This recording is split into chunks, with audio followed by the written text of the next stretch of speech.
Bonjour à tous. L'Allemagne est dans une tempête politique massive. Pourquoi? Parce que 1000 pages confidentielles jusqu'ici de documents sur la gestion du Covid par les instituts sanitaires allemands nationaux les plus officiels sont en train de sortir de force grâce au travail de résistants, la justice, des gens qui n'ont jamais rien lâché. 3 ans de travail pour obtenir ça, ça a fonctionné. Et là, c'est la tempête partout, c'est dans la presse, c'est dans les médias partout. Les ministres s'expriment, ministre de la Santé, il va y avoir une commission d'enquête au Bundestag, le Parlement allemand. On exige la même chose en France. Mais comme quoi, la recette, si vous voulez, c'est la ténacité. Ne jamais rien lâcher. C'est une recette que les patriotes s'appliquent et appliquent vraiment. Et je sais que parfois certains, au fil des semaines, baissent les bras en disant on n'y arrivera pas. Mais si, là, ils ont mis 3 ans. Mais ils y sont arrivés. Et encore, ils n'ont pas tout. Il y aura plein d'autres révélations. Mais alors, c'est ce qu'on apprend dans ces 1000 pages. C'est extraordinaire. On va parler ici de masques, de confinement, d'effets secondaires, d'injections. Et puis, un acteur caché, masqué, biffé sur les documents. Il y a un document où ils ont oublié de biffer, et puis on a vu un nom apparaître. Je vais vous en parler. Alors, vidéo très importante, n'hésitez pas à partager. Vérité et justice sont nos combats. Pour cela, partager, le mieux c'est encore de vous abonner ou réabonner à cette chaîne YouTube en cliquant sur le petit bouton s'abonner en dessous. C'est un clic et c'est gratuit pour le faire. Vous êtes abonné à la chaîne et grâce à votre abonnement, les vidéos vont être mieux partagées, recommandées. Elles vont toucher des gens qui vont nous découvrir. On est à 2 doigts de 500 000 abonnés, un demi-million sur cette chaîne. On fera un événement en direct historique sur la chaîne pour célébrer ça. Précipitez-le si vous voulez bien, en vous abonnant, en réabonnant si YouTube vous a un jour désabonné à vous de vérifier. Alors, nos rendez-vous pour les européennes, je suis tête de liste, la liste des souverainistes et résistants, Frexit, Liberté, Paix. Allez voir notre programme sur le site les-patriotes.fr. Nos rendez-vous. Je suis à Palavas-les-Flots, grand meeting à 19h le jeudi 11 avril. 5 € juste l'entrée, participation aux frais. On vous offre un verre de l'amitié pour prolonger les discussions toute la soirée. Il y a un lien d'inscription sous la vidéo. En description, c'est mieux de s'inscrire pour nous aider à préparer. C'est ouvert à tous, adhérents comme non-adhérents. Et ça y est, on a lancé le jeudi 18 avril. Je suis à Lezou, dans le Puy-de-Dôme. Je suis ravi d'aller en Auvergne. C'est ouvert à tous aussi. Il y a également un lien sous la vidéo en description pour s'inscrire. Jeudi 18 avril, 19h à Lezou, dans le Puy-de-Dôme. Inscription. Vous savez, je vous attends, patriotes. Vous pouvez dès maintenant nous aider en adhérant, réadhérant ou donner au mouvement pour aider à financer les 1 million d'euros de campagne et tout le reste des européennes. Et adhérer, réadhérer pour rejoindre cette dynamique et être utile, actif dans le rassemblement et dans l'action. Les liens pour adhérer, réadhérer ou faire un don, on en reparlera en fin de vidéo. Ils sont tous sous la vidéo en description et ils sont sur notre site les-patriotes.fr, très facilement accessible. Et c'est 2 tiers de défiscalisation pour vous. Bienvenue. On y va. Covid. D'incroyables vérités éclatent en Allemagne. Écoutez, le gouvernement dans la tourmente, ça va donner des idées en France, ça. Avec rôle d'une presse courageuse, de la justice, des oppositions entre guillemets, vous allez voir, ils prennent parti beaucoup plus fermement qu'en France. Vérité et justice sont nos grands combats. Notamment, ça imprègne notre liste aux européennes le 9 juin avec présence de Marc Voyer ou Myriam Palomba, vous le savez, sur la liste que j'ai l'honneur de mener. On va en parler dans un instant. Alors, les révélations. Juste un point, là j'enregistre forcément cette vidéo à un moment, d'autres documents vont sortir ou être analysés, qu'on n'a pas forcément encore vus. Donc ça n'est pas exhaustif, ce que je vous dis là, vous allez peut-être lire des choses supplémentaires, tant mieux, mais moi je fais un point sur ce qu'on sait au moment où j'enregistre. Voilà. J'ai hiérarchisé ce qui me semble le plus important et surtout tout ce qui est sourcé, ce qui est sûr. Doctrine de cette chaîne. Alors de quoi on parle? On parle des RKI Files, les dossiers RKIR. Pourquoi RKI? C'est le Robert Koch Institute, enfin l'Institut Robert Koch en Allemagne, qui est vraiment, alors ça fait RKI en allemand, Files, les dossiers. Vous tapez sur, donc, mot dièse RKI Files sur Twitter, X, vous allez trouver des infos. Trier quand même, attention. Comme je vous donne un autre mot dièse, le 9 juin, je vote les patriotes tout collé. N'hésitez pas à le diffuser partout. Et ce sont des dossiers parce que ce sont des documents issus de cet institut sanitaire. C'est un institut sanitaire allemand national au cœur de la gestion du Covid en 2020, 21, 22, 23, etc. Alors, c'est grâce à un journal multipolar, il s'appelle, qu'un journal courageux, on pourrait un peu le comparer à France Soir en France. Alors, ils ont saisi la justice pour avoir ces documents très tôt, je vais vous expliquer tout ça. Et finalement, ils les ont eus et ils les ont publiés le 20 mars. Et je vais vous lire le chapeau. La veille, le 19 mars, il y a mis un chapeau pour expliquer ce qu'ils allaient sortir. Je vais vous lire. Multipolar, a récupéré des protocoles jusqu'à présent gardés secrets de l'état-major de crise Corona de l'Institut Robert Koch, RKI.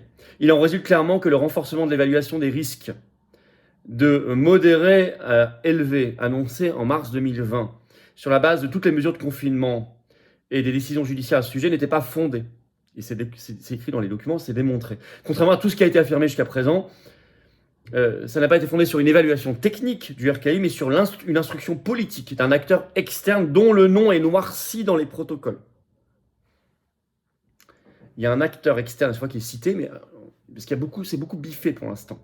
Ça va peut-être être dénoirci, je vais vous expliquer. Mais pour l'instant, il y a toujours un acteur externe qui intervient sur différentes décisions, et celle-ci notamment, faire passer le risque en Allemagne de modéré à élevé, ce qui a été la base de la décision de confinement, etc., par un acteur externe. Il y a un document dans les 1000 pages où ils ont oublié de biffer, et on voit apparaître, je ne sais pas si c'est le même acteur externe, mais à un moment, on voit un nom apparaître, et c'est Fondation Bill Gates. Je vous le donne en mille. Alors, or, cette évaluation est très importante, cette évaluation des risques, parce qu'elle est le fondement de toutes les décisions qui ont été prises politiques et de justice ultérieure. La justice a dit, ben non, mais c'est fondé sur une décision scientifique, donc on ne remet rien en cause. Je vous lis un autre extrait de cet article de Multipolar. Le surclassement de l'évaluation des risques était, comme on pourra bientôt le voir, la base juridique de toutes les mesures Corona. Tous les tribunaux qui ont rejeté les plaintes des personnes concernées contre les mesures ont invoqué cette évaluation des risques par le Robert Koch Institute, l'Institut Robert Koch, en tant qu'autorité spécialisée compétente, désignée par la loi sur la protection contre les infections. Et ça n'a pas été remis en cause, en question, ça, devant les tribunaux. Et si l'Institut Robert Koch dit que le danger est élevé, c'est ainsi.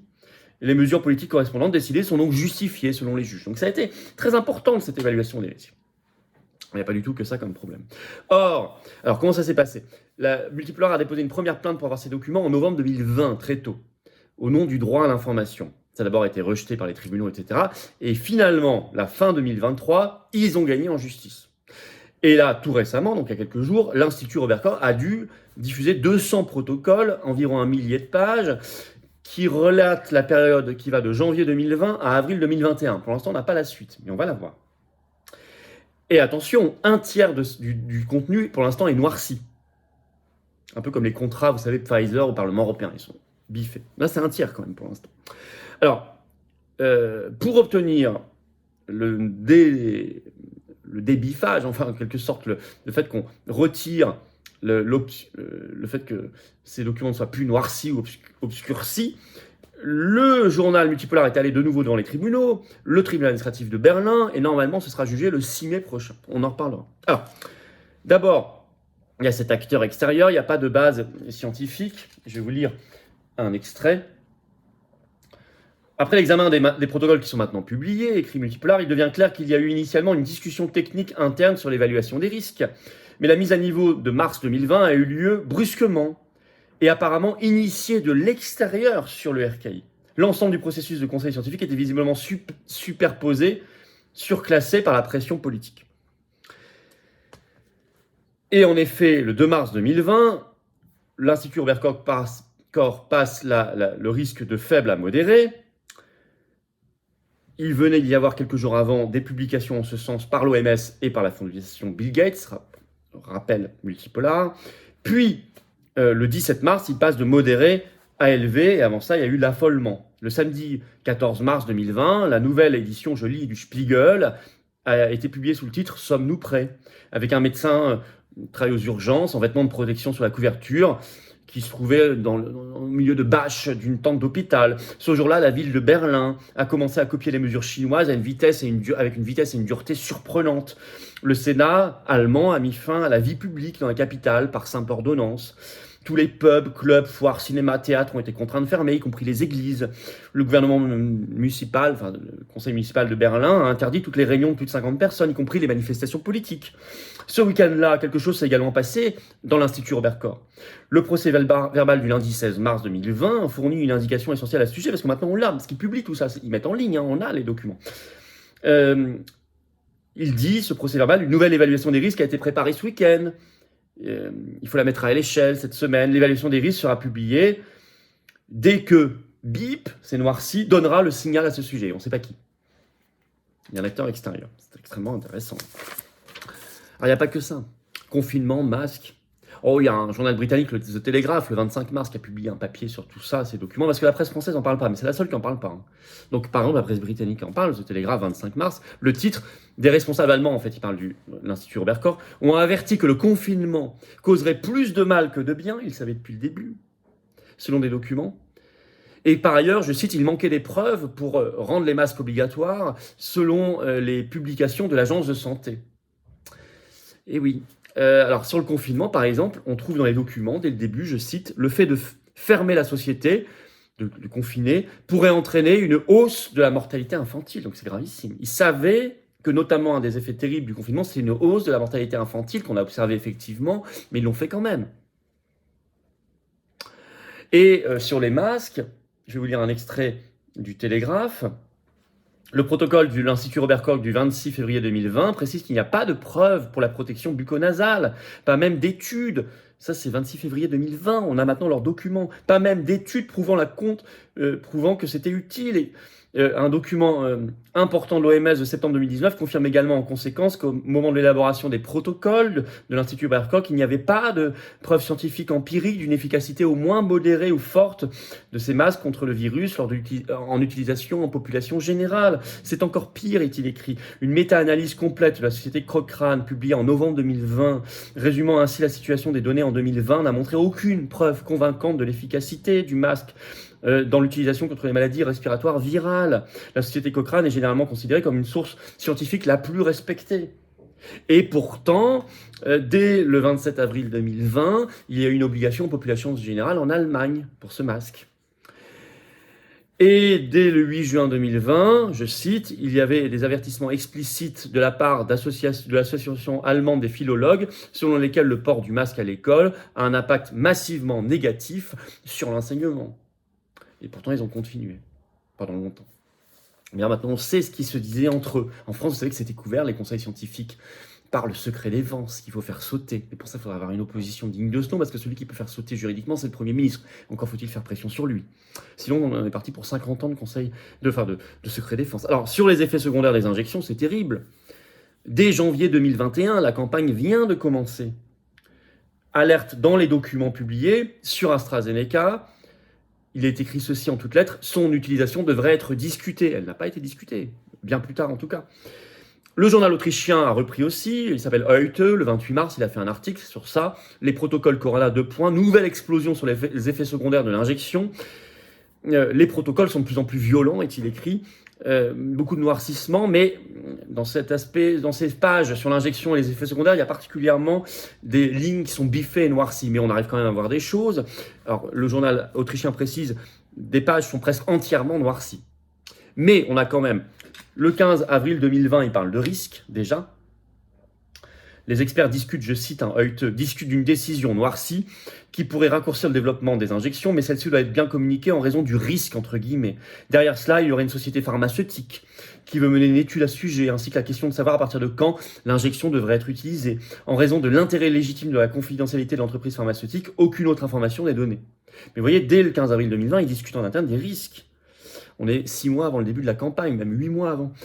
15 avril 2021, cette fois, sur les effets secondaires, je cite, Heute, toujours le journal autrichien, le passage noirci contient une discussion entre l'Allemagne et 3 pays voisins sur, je cite, les effets secondaires d'une injection particulière et les mesures sur la façon dont ces États veulent y faire face. Ils en parlent dès le 15 mars 2021. La campagne a commencé depuis 3 mois. Par ailleurs, le 19 mars 2021, ils ont, je cite, des discussions entre experts de, je cite, cause possible de l'apparition d'effets secondaires. Cause possible de l'apparition d'effets secondaires. Et ça, ils en parlent très très tôt. La campagne a commencé depuis quelques semaines. On est ici en document interne de l'Institut Robert Koch le 19 mars 2021. Alors, vous voyez toutes les discussions qu'ils ont déjà. C'est beaucoup noirci, mais on aura encore plus d'informations. Alors, ça se politise fortement. Je vous ai parlé d'une tourmente, d'une tempête politique en Allemagne. Il y a un peu de bruit derrière, c'est les travaux, mais vous m'aurez entendu. Alors, ça se politise. Le 28 mars, sur Facebook, le chef d'un grand parti allemand, qu'on appelle parti libéral, le FPO, et ce chef s'appelle Herbert Kick, a écrit ceci. Écoutez bien, on aimerait la même chose en France, sur son Facebook.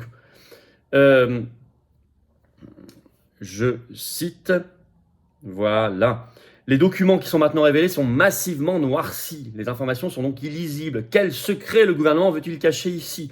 Concrètement, il s'agit apparemment de détails sur les effets secondaires de l'injection. Il devient de plus en plus clair, dit-il, alors ce qu'on appelle en allemand les Schwurbler, ça veut dire les gens critiques, les gens qui se posaient des questions sur les injections, avaient raison. Tout est révélé. Nous verrons à ce que les libéraux, sous la responsabilité, nous verrons à ce que ce soit libéré cette information sous la responsabilité du gouvernement, a déclaré le chef du FPO, un grand parti allemand. Et il dit, vous voyez, les gens critiques avaient raison. Le ministre allemand de la Santé lui-même, Karl Lauterbach, a réagi, repris par le journal allemand Tagesschau ce 28 mars. Il veut, dit-il, largement dénoircir les protocoles, tant mieux. Je cite ce qu'il dit. Il s'est montré confiant qu'une variante nettement plus dénoircie pourrait être présentée. Le ministre Lauterbach a souligné, il ne faut pas créer ce souffle d'impression, cette impression que quelque chose serait délibérément caché de la part de l'Institut Oberkohr. C'est pourtant le cas, puisqu'en plus, pendant 3 ans, ils se sont battus devant la justice pour même pas publier ça. Mais il dit, pour l'instant, on va dénoircir. Alors, le grand parti politique allemand, l'AfD, Alternative für Deutschland, réclame, lui, que tout soit dénoirci et qu'on ait surtout les informations, les documents de après avril 2021. Parce que pour l'instant, je vous rappelle qu'on n'a que janvier 2020, avril 2021. Ils veulent tout. Il précise, l'AfD, le public a le droit de savoir. Je cite. En France, là, je vous ai cité 2 partis d'opposition, FPO et surtout l'opposition AfD, ils ont réagi fortement. Le ministre de la Santé actuel allemand a réagi fortement en France. Alors, le ministre même allemand de la Santé a réclamé au Bundestag, le Parlement allemand, une commission d'enquête parlementaire sur toute la manière dont ça a été géré, sur tous ces secrets. Et en France. Donc, tout ça est énorme et à suivre. On exige la même chose en France, mais j'ai dit que les oppositions, entre guillemets, se bougent, qu'on fasse sauter le secret défense sur les conseils scientifiques, j'en ai parlé, qu'on ait toute la vérité pour avoir toute la justice. Et si on se bat, c'est pas pour rien, et bravo à tous ceux qui se battent, aux vrais médias qui jouent vraiment leur rôle d'information, les patriotes qui informent les Français par tout ce qu'ils font, y compris sur le terrain très massivement, et par cette liste magnifique aux européennes que j'ai l'honneur de conduire, et puis par toutes nos actions de manifestation et nos actions judiciaires. Mais on ne doit pas être les seuls, il y a plein d'associations, tout le monde se bat. Mais il ne faut rien lâcher. Là, ce journal allemand a mis plus de 3 ans pour avoir la vérité. Plus de 3 ans. Novembre 2020, mars 2024. Donc la ténacité et la résistance sont les clés. Merci de partager cette vidéo, de vous abonner ou réabonner à cette chaîne YouTube en cliquant sur s'abonner en dessous. C'est un clic et c'est gratuit pour le faire. Et plus vous êtes abonné, plus les algorithmes de YouTube vont recommander les vidéos. Je vous en remercie énormément, c'est très important. Je suis le 11 avril à Palavas-les-Flots, réunion publique, inscrivez-vous en dessous. Et le 18 avril à Lezoux dans le Puy-de-Dôme, inscrivez-vous également. Européenne 2024, Tour de France de la Liberté. En tout cas, je vous attends, patriotes, j'ai besoin de vous. Dès aujourd'hui, dès maintenant, dès 7 minutes, adhérez, réadhérez, vous faites un don au mouvement. Profitez de la défiscalisation des 2/3, ça fait baisser concrètement vos impôts que d'adhérer, réadhérer, ou faire un don au mouvement, qui n'a pas les millions, les banques, les réseaux, les médias, les milliards du système, qui les aura jamais. On est complètement anti-système et anti-oligarchique. Il faut nous aider à financer les 1 million d'euros que coûtent les européennes et tout le reste qu'on fait. On ne fait pas que ça, nous on fait plein de choses. Ça coûte cher. Et adhérer, réadhérer, vous êtes mis en relation avec des gens qui pensent comme vous à côté de chez vous. C'est magnifique, vous êtes dans l'action, vous proposez des choses, vous apportez votre expérience, votre savoir-faire, vos savoirs. Faites comme vous pouvez, comme vous voulez. Alors, adhérer, c'est facile. Pour le faire, c'est le premier lien sous la vidéo en description. Ce lien est également en commentaire épinglé. Une petite fiche maintenant sur l'écran. Et dans quelques secondes, un lien sur l'écran, vous choisissez. Faire un don au mouvement, c'est facile. C'est le 2e lien sous la vidéo en description. Et tous ces liens, vous les retrouverez sur les-patriotes.fr, notre site. 2/3 de défiscalisation, baisse concrète de vos impôts. Profitez-en. Bravo aux donateurs, aux réadhérents. Bienvenue aux nouveaux adhérents patriotes. Vive la France!